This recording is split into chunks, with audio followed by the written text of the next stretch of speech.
Hi, everyone. Before we get to this episode of Jungian Ever After, I just want to let you know that we are in the middle of our spring fundraising drive. We have received $7,000 in matching pledges. So the first $7,000 in donations will be matched.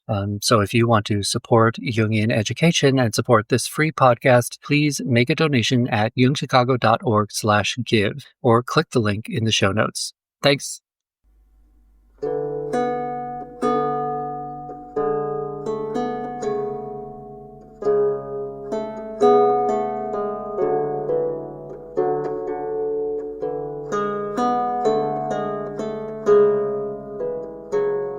Hello and welcome to Season 2, Episode 4 of Jungian Ever After, a podcast about myths and fairy tales through the lens of Jungian analysis. I am your host, Raisa, and joining me as always is my co-host and Jungian analyst, Dr. Adina Davidson. Things may be a bit more somber this episode, but how are you doing? So I think somber is a good word for it, right? It feels like, it's a very November day here in Cleveland, Ohio, and it's been a tough bit of time.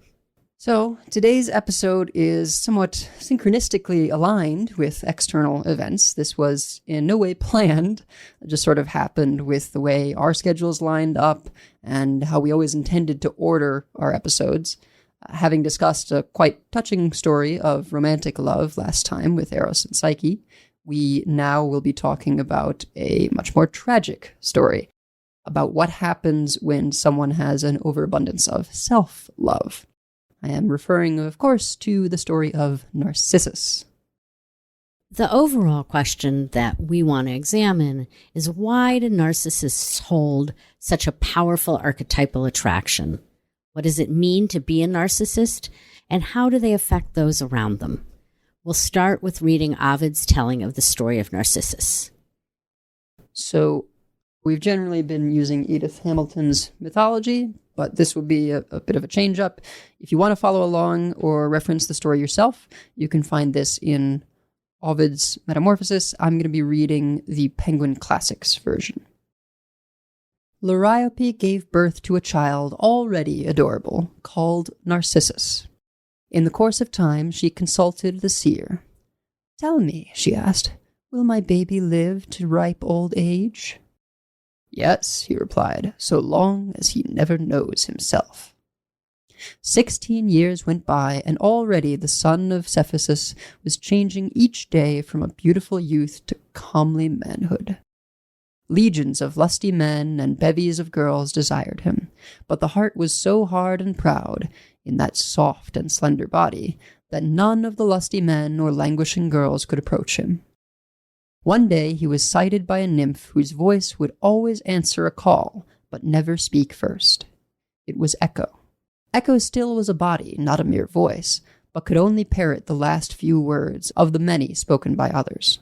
When she saw Narcissus wandering over country fields, she burned with desire and stealthily followed along his tracks. Oh, how often she longed, poor creature, to say sweet nothings and beg him softly to stay. But her nature imposed a block and would not allow her to make a start. Narcissus once took a different path from his trusty companions. "Is anyone there?" he said. "One there?" came Echo's answer. She burst in excitement out of the forest, arms outstretched. Shrinking in horror, he yelled, "Hands off! May I die before you enjoy my body!" Her only reply was, "Enjoy my body." Scorned and rejected with burning cheeks, she fled to the forest, to hide her shame and live in lonely caves. Wretched, she started to waste away. Her skin grew dry and shriveled. The lovely bloom of her flesh lost all its moisture. Nothing remained but voice and bones, then only voice. Heard all over the world, she survives in the sound of the echo. Not only Echo, the other nymphs of the waves and mountains incurred Narcissus' mockery. So did his male companions. Finally, one of his scorned admirers lifted his hands to the heavens. "I pray Narcissus may fall in love and never obtain his desire." Nemesis heard his prayer. Narcissus arrived, all hot and exhausted from hunting, and sank to the ground.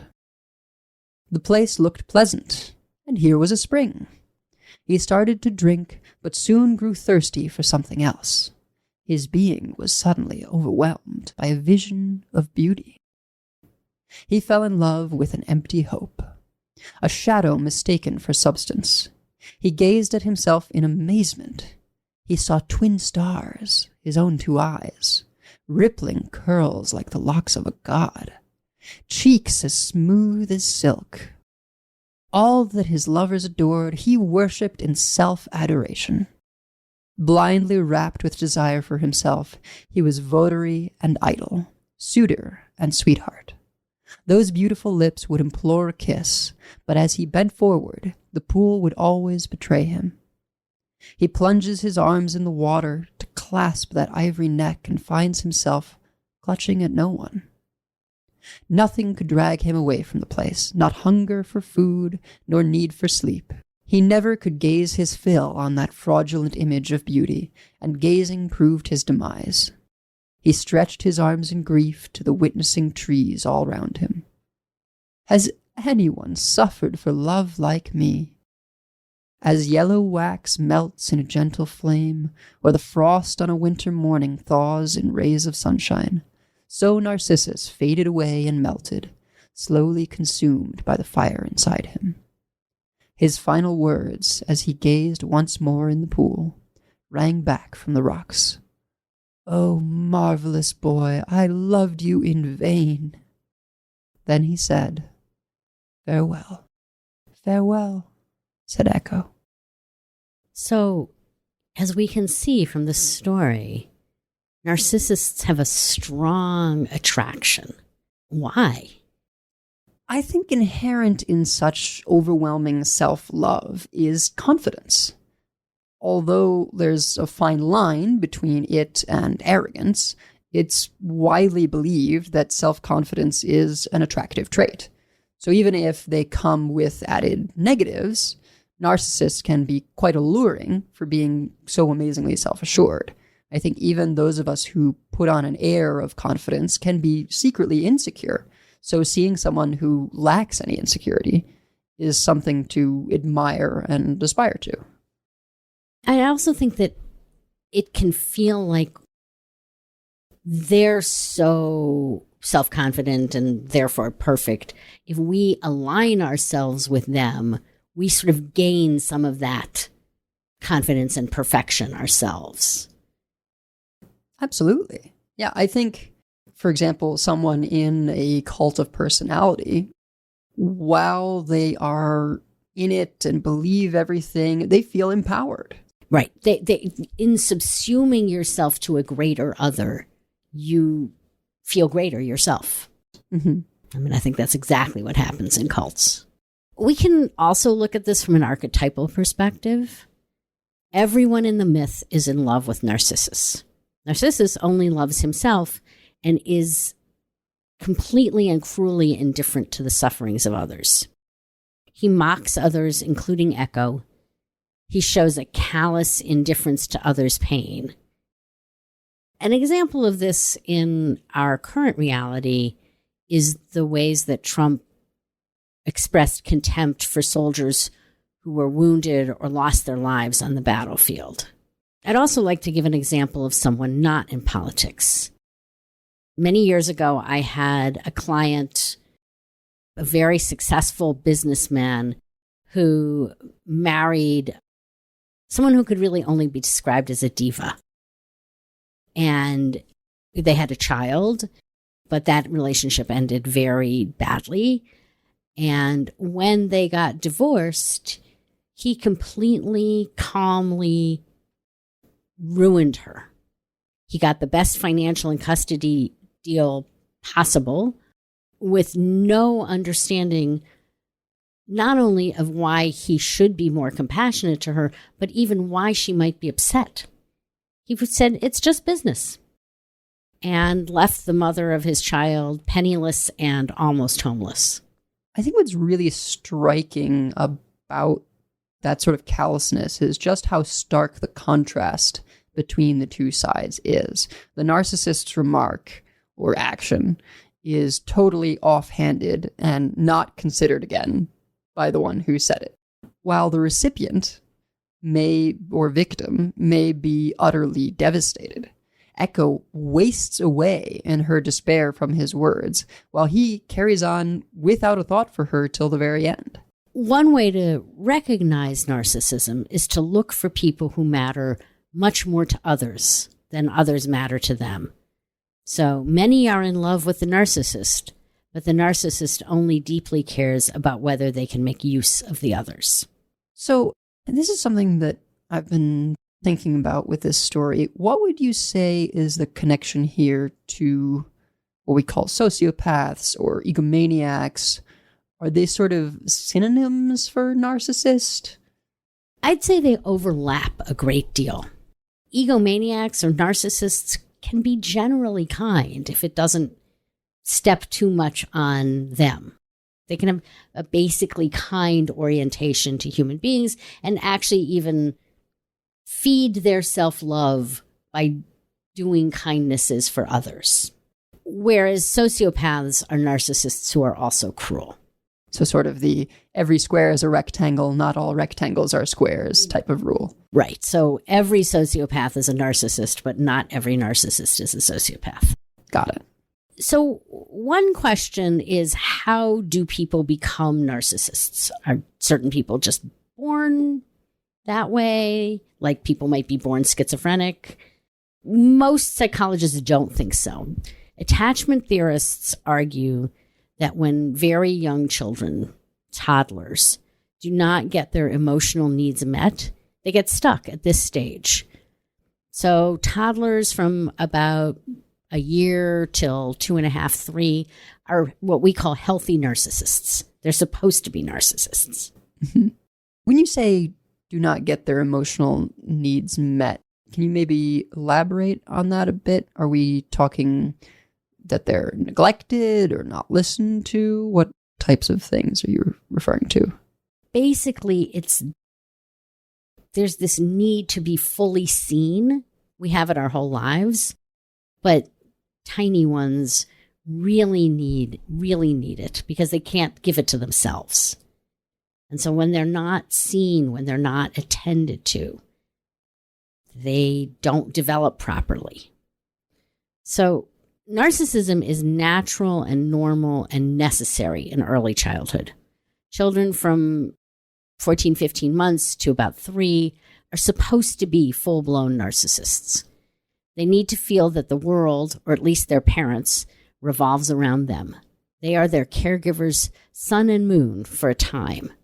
If children are not given this appropriate mirroring, admiration, love, and devotion at the appropriate time, it grows into a need that cannot be quenched. For the rest of their lives, they will seek admiration and love, but really never be able to take it in. A supervisor of mine many years ago said that some people are like a sink without a stopper, and you can pour in and pour in and pour in, but they never fill up. Those people always need more and more, yet can never feel satisfied. And I think this is analogous to, in our myth, to Narcissus's inability to reach himself. He yearned so much to touch himself, which we all do, right? To touch our own depths. But he couldn't. He would reach out his hand and it would just dissolve.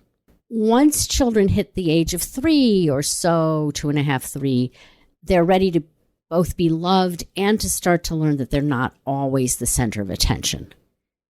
When a toddler is not adored, they can develop a hole at the core of their personality. But when there are no limits set, they can also get stuck in selfishness and narcissism. So I definitely don't think my daughter is going to have an issue with the being adored part. I'm hard-pressed to find a place to take her where someone doesn't sort of shower her with adoration, in addition to what she gets from family, of course.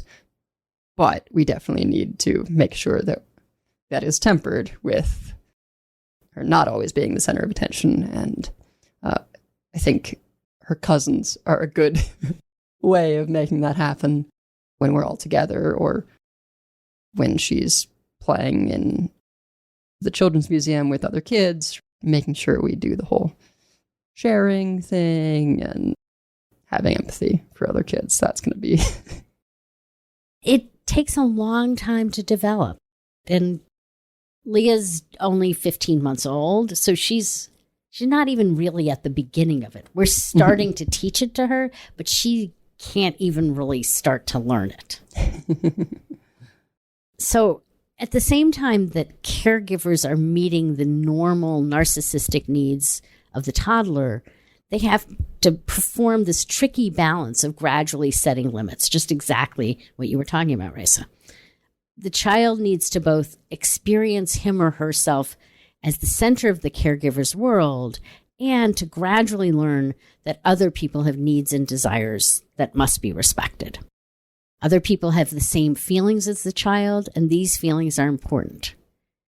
For example, your daughter at 15 months is still very much a toddler, but last week when we were at synagogue, she was trying to play with other toddlers. There was a whole group of little ones on the carpet. Her approach to play is to steal everyone's toys. We were already last week telling her, no, sweetie, you can't take things from other people. And we would take away the toy and return it to the toddler who was playing with it first. When she was 7 months old and she was crawling, I don't think we really even did that because she couldn't understand it at all. And she wasn't really intentionally taking anyone's toys. Now she sees that somebody is playing with a toy and she's like, oh, that looks like fun. I'll take it. And in the response of caregivers and people who love her is to set a limit on that. Mm-hmm. That is the loving response. This is the dawn, maybe pre-dawn, of learning that other people have feelings and rights, and you can't just take what you want. This developmental balancing act is partly done by parents and partly done by the larger world. When it happens perfectly, never, in other words, we would expect to have an older child and then adult who can fully love and be empathetic to others and themselves. In actual life, most of us are sometimes empathetic and loving and sometimes not. We're sometimes able to treasure ourselves and sometimes not. We all tend to have to work hard to balance between care for others and care for ourselves. So I've often referred to toddlers, this was more before I had my own, but as sociopaths because of that lack of empathy.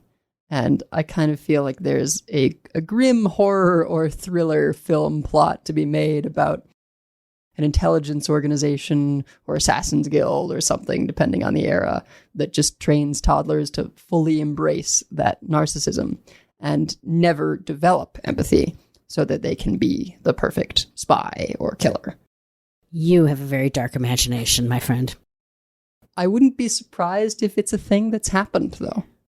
I was actually thinking that in some ways, the way we train elite military folks is not to get rid of the empathy, but we train them to compartmentalize it and to be able to put it aside. So yes, I think it does happen. It feels like an extension of the backstory of Black Widow in the Marvel films and comics. She was a KGB agent, but came from a specific division called the Red Room that trained these young girls. I don't know if it explicitly started as toddlers, but certainly quite young. And then their graduation was to have their uterus removed so that they wouldn't have ever any conflict of interest that might come from being a mother, from having to put someone's interests above their own, besides their employer. I mean, a real life example is a cousin of mine who was in an elite military kind of black ops unit. And when he was in training, he talked a little bit about some of the training. But one of the things that they did was everybody in training sort of develops a close friend Mhm. And part of the training was to beat the crap out of your close friend. And the option was either you do it or the sergeant does it. Oy. And I think it's really a training in how to compartmentalize your care and compassion and put it aside for the sake of the mission. Very, very, very dark, hard stuff that people can do. Back to psychology. Heinz Kohut, the great neo-Freudian psychoanalyst, says that when there is a pattern of failure to adequately love and attune to a child, that child develops powerful, contradictory, and unconscious tendencies towards grandiosity and a sense of inferiority. And let me just unpack that a little bit because there's a lot in there.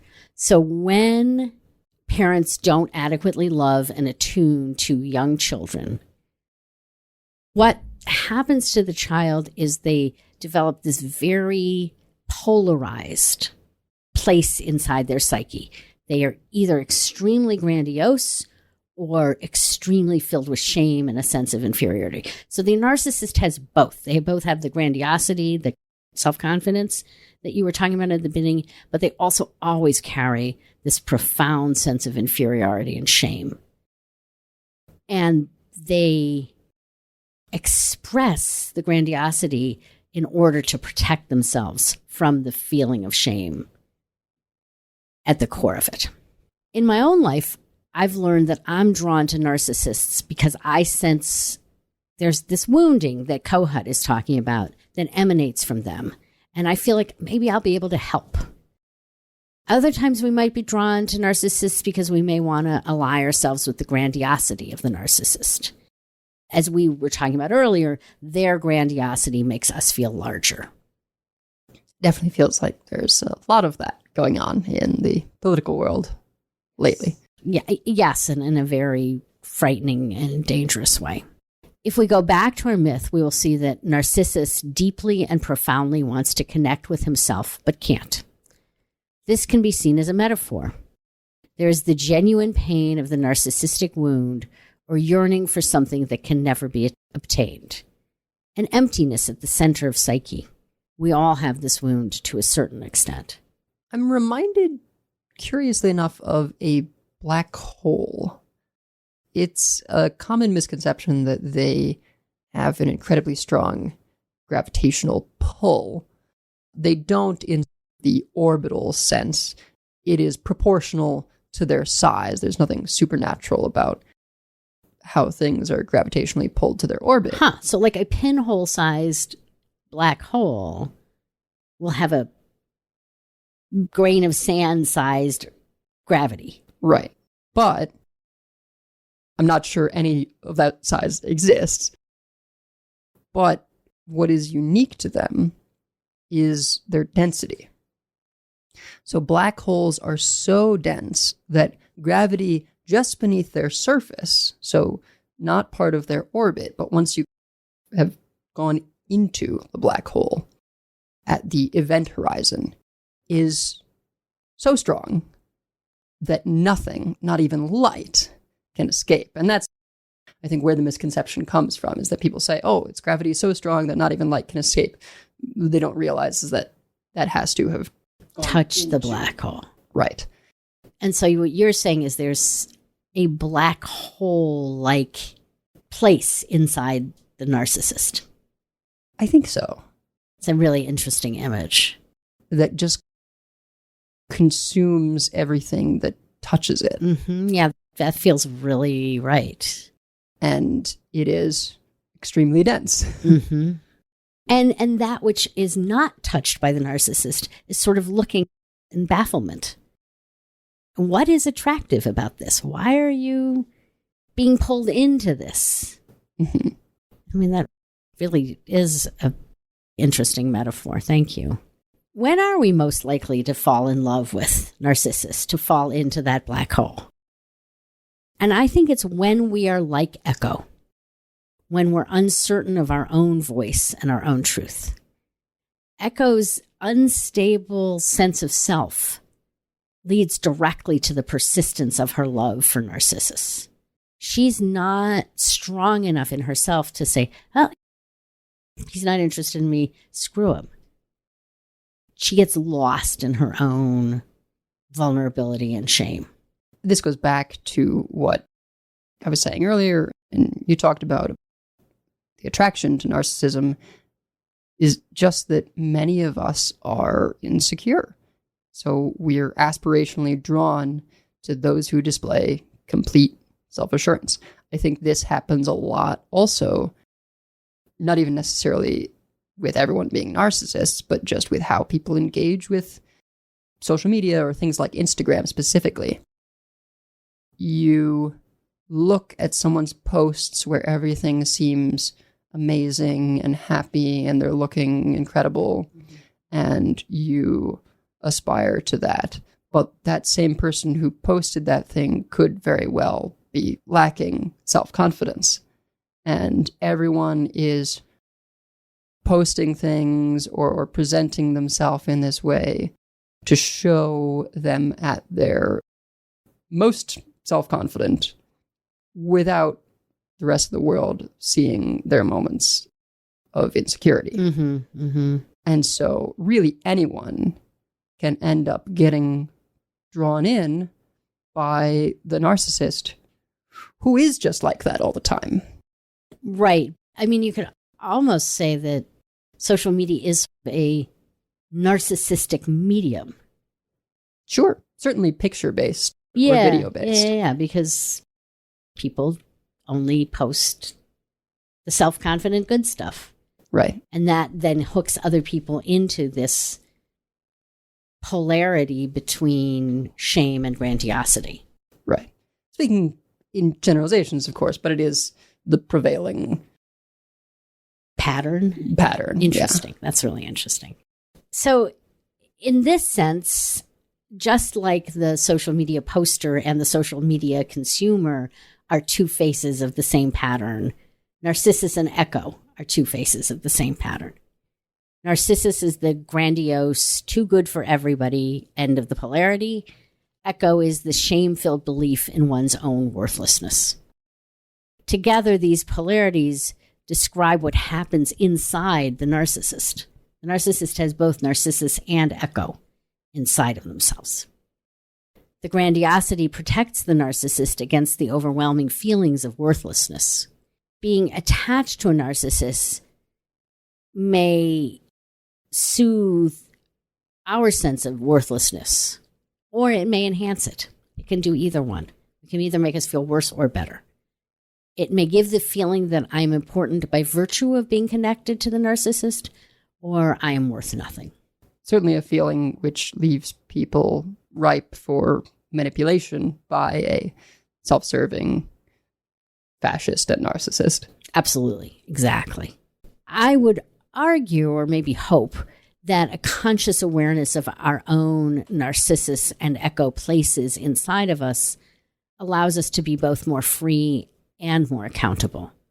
We are more able to stay away from the inflation and lack of empathy that protects us from shame, and we can work on being more decent people. As is the case with so much in life, balance is the key to success and happiness. Yeah. So far, I've talked a lot about the dark face of Narcissus and Echo, but there's another face. It may not be exactly bright, but it is certainly complicated. In some way, and for certain people, falling in love with a narcissist can lead not to destruction, but to greater consciousness. We see this sometimes in relationships with great spiritual leaders. This surprises me because I would assume that would just be a path to ending up part of a cult, which usually isn't considered a great thing. And enhancing. Yeah, I think it usually is. But Trungpa Rinpoche is an example of this complicated face of the narcissist. He brought Tibetan Buddhism to America and inspired many Buddhist leaders, including Pema Chodron, and founded many Buddhist institutions, including the Naropa University and the journal Shambhala Sun. At the same time, he married a 16-year-old girl, slept with great numbers of his female followers, and drank himself into an early grave. And yet, even knowing all of that, many of his followers describe their experiences with him as being of profound spiritual importance. Are we saying these same followers or different ones? Ones that were taken advantage of? Yeah. Some of the people were taken advantage of, some of the people who were simply part of the circle where that was going on. I wanted to give an example of his really narcissistic inability to see other people as fully human, which is key to the narcissistic personalities. They know they are human, but they don't see other people as really fully human. So he wrote a poem about women. When I play with snakes, I snap them on my wrist. When I play with dangerous maidens, I let them talk first. Ugh. Right. Women in this poem are objects to be manipulated. This shows his complete lack of empathy for young women, which allowed him to take sexual advantage of many vulnerable women and girls. I don't have an answer to how this works in psyche, but it is an archetypal pattern. Sometimes falling in love with a narcissist leads to us being like Echo, to losing ourselves. Sometimes it leads to greater consciousness and a more whole life. So when you say that, are these people feeling they were led to greater consciousness during, as a result of, or sort of after, upon reflection? I mean, and I'm really going to talk about Pema Chodron because she's probably one of the most famous and wonderful Buddhist teachers. She knew all of this was going on while it was going on. And yet her experience of Trungpa Rinpoche's spiritual teachings while it was going on, her experience was that led her to tremendous spiritual insight and growth. I can easily understand how you can go afterwards, wow, that was terrible, and you learn from it and you grow from it. That makes a lot of sense. But how it can be both at once, I find very confusing, and yet it does seem to happen. All archetypal patterns have a bifurcated nature in us. They can lead to individuation or to regression. The rest of the stories in Ovid's Metamorphoses are great examples of this. Some of the characters develop and grow. Many of them become less than human. Our relationship to the inner patterns makes all the difference. Our capacity to become more conscious of our own nature allows us to live these patterns in a way that leads to greater wholeness. Even the pattern of Narcissus and Echo, on the face of it, a pattern of tragedy and destruction, can lead to something greater. Well, I suppose that's about as comforting a notion as I can believe in right now. I probably will be thinking more about the realignment after the fact than any sort of greater consciousness during or because of, but I'm hoping that we may rise like a phoenix from the ashes in a few years and build a better future. Well, that is going to do it for today's episode. Our intro-outro music is a sample of Seculos Epitaph with the Lyre of Apollo by Lina Palera under an attribution non-commercial share-alike 3.0 international license. You can find the full version at freemusicarchive.org, link in the description. And if you like what you've been hearing, please leave us a 5-star review on Spotify, Apple Podcasts, or your podcast feed of choice, as it really helps other people find the show. This show will always be free and available to all, but if you would like to monetarily support the show, you can do so at ko-fi.com/JungianEverAfter. Also, Dr. Adina Davidson is a certified Jungian analyst who offers telesessions and case consultation. You can find out more about her practice at adinadavidson.com or her Psychology Today profile. We'll be with you again next time, but until then, we hope your days are filled with exploring the worlds of imagination and storytelling.